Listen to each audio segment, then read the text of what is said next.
குளிர்காலத்தில் மக்கள் ரொம்ப சுறுசுறுப்பாக இருப்பாங்க. நல்லா பார்த்தீங்கன்னா மார்கழி மாதம்லாம் பார்த்தீங்கன்னா காலையில் எழுந்திரிச்சிருவாங்க, சுறுசுறுப்பாக இருப்பாங்க, உழைப்பாங்க.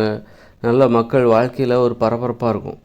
இந்த வெயில் காலம் வந்துச்சுன்னு வச்சுங்களேன், மக்கள் ஒரு மாதிரி சோம்பேறி ஆகிடுவாங்க.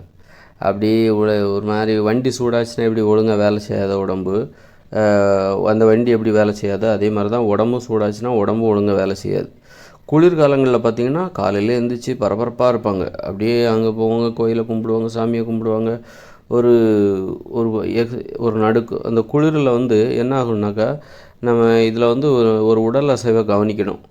குளிர் பகுதிகளில் வசிக்கிறாங்கள்ல, அவங்க வந்து பார்த்திங்கன்னா நல்லா கடினமாக உழைப்பாங்க. அதே மாதிரி நம்ம தமிழ்நாடாக இருக்கட்டும், குளிர்காலங்களில் பார்த்திங்கன்னா நாமளே கடினமாக உழைப்போம், சுறுசுறுப்பாக இருப்போம். அதே வெயில் காலம் வந்துச்சுன்னா நம்ம வந்து ஒரு சோம்பேறியாக இருப்போம், ஒரு மாதிரி ஹீட்டாக ஆகிடும், உடம்பெல்லாம் கசகசன்னு இருக்கும். அதே மாதிரி தான் குளிர் பிரதேசங்களில் வாழ்கிற மக்கள் சுறுசுறுப்பாக உழைப்பாங்க, கடினமாக உழைப்பார்கள். நீங்கள் நார்த் இந்தியா பார்த்தீங்கன்னா, நார்த் இந்தியா, அப்புறம் ரஷ்யா, சைனா, அப்புறம் ஜப்பான், அப்புறம் அமெரிக்கா, இங்கிலாந்து, இந்த மாதிரி மேற்கத்திய நாடுகள், இவங்கெல்லாம் குளிர் பிரதேசங்கள். அதனால் இவங்க ரொம்ப கடினமாக உழைப்பாங்க. அதே நேரத்தில் நீங்கள் வந்து ஒரு ஆப்பிரிக்கா பாருங்கள், அதெல்லாம் இந்தியா மாதிரி தான். இந்தியா மாதிரி வெப்பமண்டல பகுதிகள் தான். அது காடுகளாகவும் இருக்கிறது, ஆனால் அது வெப்பமண்டல பகுதி தான். அதனால் அங்கே உள்ள மக்கள் வந்து எளிமையானவர்களாக இருப்பார்கள், கடினமாக உழைக்க மாட்டாங்க. அவர்கள் எளிமையானவர்களாக இருப்பார்கள். அதனால தான் அவங்கள அடிமைப்படுத்துகிறாங்க. இந்தியர்களை ஏன் அடிமைப்படுத்துனாங்கன்னா, அவங்க எளிமையானவங்க, அவங்க வந்து வெப்பமண்டல பகுதிகளில் வாழ்கிறாங்க. அதனால் அவங்க வந்து கடினமாக உழைக்கக்கூடியவர்களாக இருக்க மாட்டாங்க. இந்தியாவில் வந்து ஒரு பாதி மக்கள் தான் வந்து கொஞ்சம் சுறுசுறுப்பாக உழைக்கக்கூடியவர்கள், இந்த வட இந்திய மக்கள். தென்னிந்திய மக்கள் கொஞ்சம் மென்மையானவர்களாக இருப்பாங்க. அதனால தான் அந்த ஆங்கிலேயர்கள், அப்புறம் பார்ப்பனர்கள் இந்தியர்களை ஏன் அடிமைப்படுத்தினாங்க அப்படின்னா, இந்த மாதிரியான பண்புகளை அடிப்படையாக கொண்டு தான். ஆப்பிரிக்கர்களை வந்து ஏன் வெள்ளையர்களை அடிமைப்படுத்தினாங்க, அதற்கு காரணமும் இந்த மென்மையான குணம். அவர்கள் வெப்பமண்டல பகுதிகளில் வசிக்கிறார்கள், அதனால் கடினமாக உழைக்க மாட்டார்கள், அவங்க மென்மையானவங்களாக இருப்பாங்க. அதனால் அடிமைப்படுத்துவது எளிது. கடினமாக உழைப்பவர்கள் வலிமையானவர்களாக இருக்கிறார்கள் உலகம் முழுவதும். அதனால் பார்த்திங்கன்னா குளிர் பிரதேசத்தில் வசிக்கிறவங்க இப்போ எந்த ஒரு உலகம் முழுக்க குளிர் பிரதேசங்களில் வசிக்கிறவர்கள் சுறுசுறுப்பாக இருப்பாங்க. ஜப்பான்லலாம் அவங்க ஏன் சுறுசுறுப்பாக உழைக்கிறாங்கன்னா, ரொம்ப குளிர் நிறைந்த பகுதி தான் ஜப்பான். அது மாதிரி அங்கே வந்து நிலநடுக்கம்லாம் அடிக்கடி வரும். அதனால் அவங்க எப்போவுமே ஒரு பதட்டத்திலே இருப்பாங்க, பயத்திலே இருப்பாங்க, எப்போ வேணாலும் நிலநடுக்கம் வரலாம். அப்புறம் குளிர் அதெல்லாம் சேர்ந்து அவர்கள் எப்போதும் சுறுசுறுப்பாக உழைப்பதற்கு அந்த இயற்கை அவர்களை வந்து எப்பொழுதும் ஒரு அச்சுறுத்தி கொண்டே இருக்கிறது. நீ வந்து நிம்மதியாக தூங்க முடியாது இந்த பகுதியில். ஜப்பானில் வாழ்ந்துக்கிட்டு நீ நிம்மதியாக தூங்க முடியாது, அல்லது ரஷ்யாவில் வாழ்ந்துக்கிட்டு நீ நிம்மதியாலாம் தூங்க முடியாது. எனக்கு என்னை பற்றின பயம் உனக்கு இருந்துக்கிட்டே இருக்கணும்.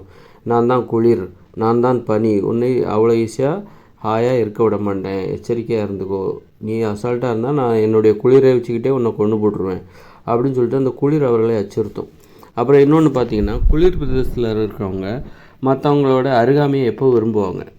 குளிர் பிரதேசத்தில் வசிக்கிறவர்கள் அணைத்து கொள்வதற்கு ஒரு ஒற்றுமையாக இருப்பாங்க. அதுக்கு காரணம் பார்த்திங்கன்னா, ஏன்னா அந்த குளிர் இருக்கும்போது அந்த உடம்பு சூடு, மற்றவங்க உடம்பு சூடு தேவைப்படும். அதனால் மற்றவர்களுடைய அருகாமை தேவைப்படும். மற்றவர்களை கட்டிப்பிடித்து கொள்வார்கள், அடிக்கடி கட்டிப்பிடித்து கொள்வார்கள். அதன் மூலம் உடல் சூட்டை பகிர்ந்து கொள்வார்கள், கை குலுக்கி கொள்வார்கள், கட்டி அணைத்து கொள்வார்கள். அப்புறம் அவங்களே வந்து கையை கட்டிக்குவாங்க, அதாவது கை கட்டி நிற்பாங்க. ஒரு குளிர் பிரதேசத்தில் வசிக்கிற மக்கள் கையை காலை விரிச்சுக்கிட்டுலாம் நிற்க மாட்டாங்க, கையை கட்டிக்கிட்டு நிற்பாங்க.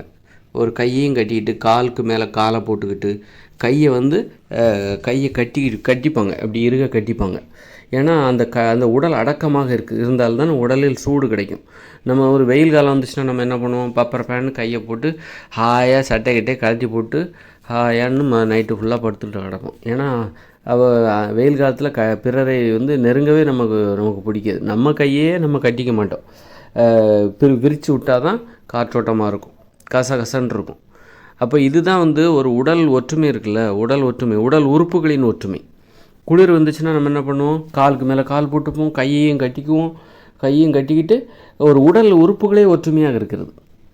உடல் உறுப்பு கை வேற, இந்த வலது கை என்பது வேறொரு மனிதர், இடது கை என்பது வேறொரு மனிதர், வலது கால் என்பது வேறொரு மனிதர். இந்த வயிறு, உடல் உறுப்புகள், கண், காது, இது எல்லாமே வெவ்வேறான ஆட்கள்னு நினச்சிக்கோங்க. இதுவே குளிர்காலம் வந்துச்சுன்னா இவங்க எல்லாருமே ஒன்றாயிடுவாங்க. ஒன்றா கையை கட்டிப்பாங்க, கால் மேலே கால் போட்டுப்பாங்க. ஏன் வெளிநாட்டுக்காரங்க கால் மேல் கால் போட்டுக்கிறாங்கன்னா, அங்கே இந்த குளிர் பகுதி. அதனால் அவங்க வந்து அந்த அடக்கமாக இருக்கணும், உடல் உறுப்புகளை ஒன்றாக அணைத்து கொண்டு ஒரு காலுக்கு மேலே கால் போட்டுருந்தால் கதகதப்பாக இருக்கும். அதனால தான் அவங்க காலுக்கு மேலே கால் போடுறாங்க. அது ரொம்ப நல்ல விஷயம். அதுதான் உடல் உறுப்புகளின் ஒற்றுமை. உடல் உறுப்புகள் ஒற்றுமையாக இருக்கிறது. கையை கட்டிப்பாங்க, காலை காலுக்கு மேலே போட்டுப்பாங்க.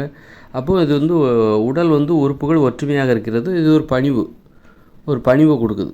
அதே வெயில் காலத்தில் வெயில் பகுதிகளில் வசிக்கிறாங்கள்ல நம்ம நாட்டு மக்கள், தமிழ்நாட்டு மக்கள், மே மாதம் ஏப்ரல் மாதம்லாம் இன்னும் கசகசன்றும் கையையும் காலையும் விரிச்சுக்கிட்டு யாரையும் நம்ம கிட்ட போய் நெருங்க மாட்டோம், கட்டியெல்லாம் பிடிக்க மாட்டோம், கையெடுத்து கும்பிடுவோம். அப்படியே எட்ட நின்றுட்டு ஒரு மனைவியாக இருந்தால் கூட கட்டி பிடிக்கிறதுக்கு கஷ்டமாக இருக்கும். வெயில் காலத்துலலாம் கசகசன்னு இருக்கும், வேர்த்து ஊற்றும், வேர்வை நாற்றம் அதிகமாக அடிக்கும். அந்த மாதிரி ஒரு கையை காலெலாம் நம்ம காலுக்கு மேலே கால் போட மாட்டோம், அப்புறம் கையை கட்டிக்கிட்டு நிற்க மாட்டோம். ஏன்னா புழுக்கமாக இருக்குல்ல, அப்போ கையை காலை எல்லாத்தையும் விரித்து தான் இருப்போம்.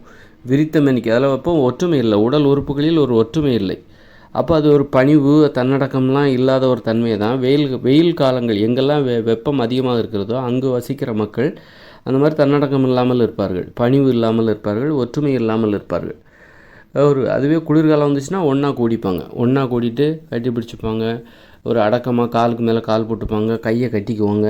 இந்த உடல் உறுப்புகள் ஒற்றுமை. அப்புறம் மனுஷங்களுக்குள்ள ஒரு ஒற்றுமை வரும், எல்லாம் ஒன்றாக இருப்பார்கள். அப்போ தான் அந்த உடல் சூடு கட்டி அணைத்துக் கொள்வார்கள், உடல் சூடை பகிர்ந்து கொள்வார்கள். இந்த ஒற்றுமை தான் குளிர் பிரதேசங்களில் வசிக்கிற மக்கள் கடினமாக உழைப்பதற்கும் அவர்கள் அதிகமாக வளர்ச்சி அடைவதற்கும் அதுதான் காரணம், முன்னேற்றம் அடைவதற்கும் காரணம் அதுதான்.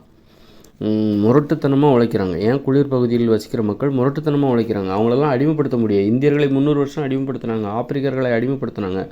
அதே மாதிரி நீங்கள் ஒரு அமெரிக்கர்களையோ ஜப்பானியர்களையோ சீனர்களையோ அடிமைப்படுத்த முடியாது. அவங்க அதற்கு எதிராக கொந்தளித்து போயிடுவாங்க, ரொம்ப கொலவெறி அவர்களுக்கு வந்துவிடும். ஏன்னா அவங்க ஏற்கனவே அந்த குளிர் பகுதிகளில் அவஸ்தைப்படுறாங்க. குளிர் நிறைந்த அந்த பகுதிகளில் அந்த இயற்கை வந்து அவர்களை எப்பொழுதும் அச்சுறுத்தி கொண்டே இருக்கிறது, நடுங்க வைத்து கொண்டே இருக்கிறது.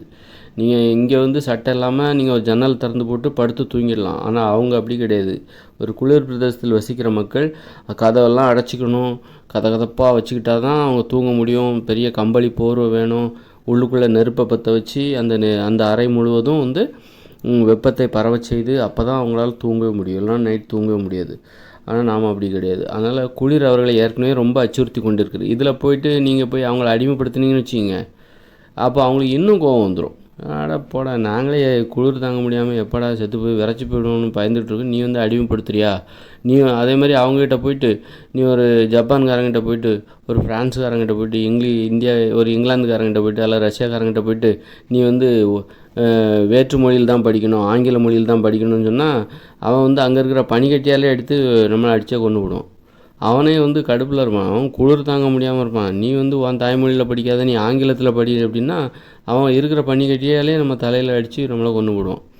அந்த மாதிரி ஏன்னா அவன் ஏற்கனவே அவன் பகுதிகளில் நிலவுகிற அந்த குளிரால் பாதிக்கப்படுறான், ரொம்ப பாதிக்கப்படுறான். அது அதாவது அந்த குளிர் வந்து இவன் ஒழுங்காக இல்லைன்னா அது அவர்களை கொன்றுவிடும். அந்த அளவுக்கு கொடுமையானது அந்த இயற்கை என்பது அவர்களுக்கு எப்பொழுதும் ஒரு மரண அச்சுறுத்தலை கொடுத்து கொண்டே இருக்கிறது. அதனால தான் வந்து அவங்க எப்போவுமே வந்து ரொம்ப விழிப்புணர்வாக இருப்பாங்க, சோம்பேறியாக இருக்க மாட்டாங்க, கடினமாக உழைப்பார்கள். அப்புறம் குளிர் என்பதால் அவர்கள் கையை கட்டி கொள்வார்கள்.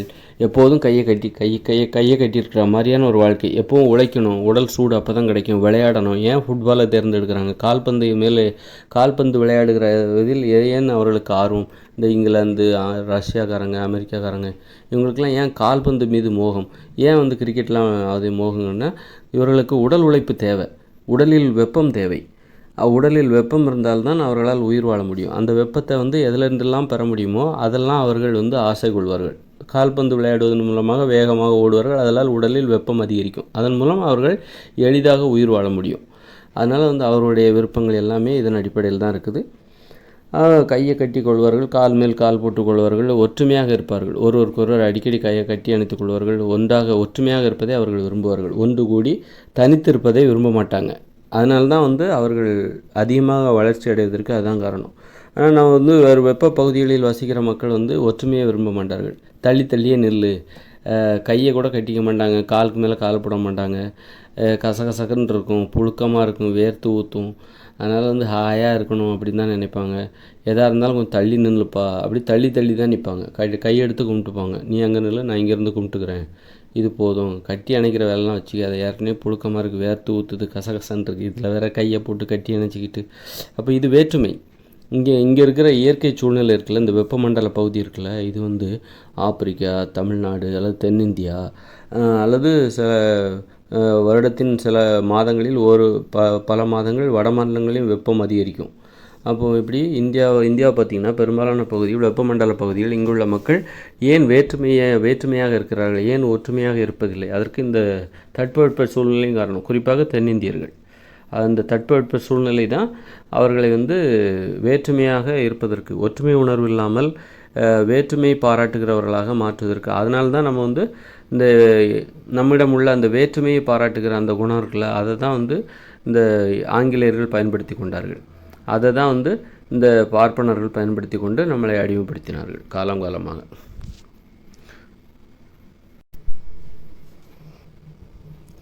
அப்புறம் இன்னொன்று, வேற்றுமைக்கு இன்னொரு காரணம் என்னென்னாக்கா, நம்மகிட்ட வந்து ஒரு இந்தியர்கள்ட்ட ஏன் ஒற்றுமை இல்லை, ஏன் ஒரு கருத்தொற்றுமை இல்லை?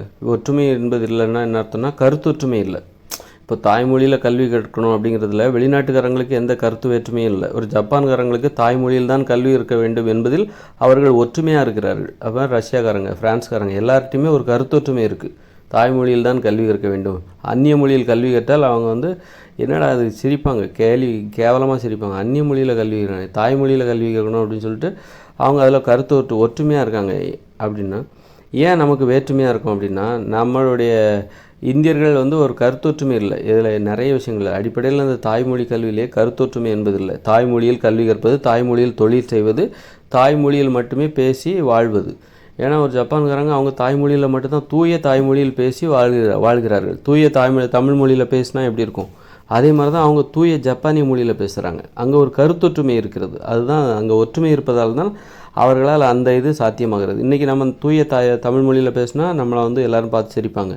ஆங்கிலம் கலந்து பேசினா தான் இங்கே வந்து மரியாதை. வேற்றுமை, இது வந்து இந்த கருத்து வேற்றுமைகள் தான் இந்த மாதிரியான குழப்பங்களுக்கு காரணம். நம்மக்கிட்ட வந்து கருத்தொற்றுமை கிடையாது, கருத்து வேற்றுமைகள் இங்கே அதிகம். இங்கே வேற்றுமையை வளர்ப்பவர்கள் இங்கே இருக்கிறாங்க. இங்கே உள்ளவர்களுக்கு எதிரிகளே இங்கே தான் இருக்கிறாங்க. இவங்க வந்து இந்த மாதிரி கருத்து வேற்றுமைகளை ஊக்குவிப்பதில் குறியாக இருப்பார்கள்.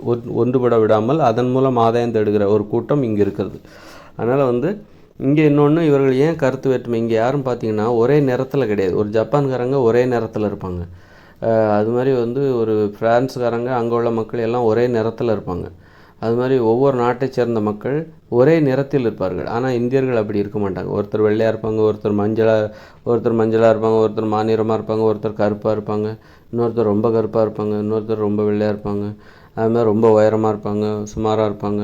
அப்புறம் இன்னொருத்தர் நல்ல உடம்பு ஆரோக்கியமாக இருப்பாங்க, ஊட்டச்சத்து அதிகமாக இருக்கும், இன்னொருத்தர் நலிஞ்சு. இப்படி நிறைய வேற்றுமைகள், உடல் அளவில், உடல் தோற்றத்தில் வேற்றுமை.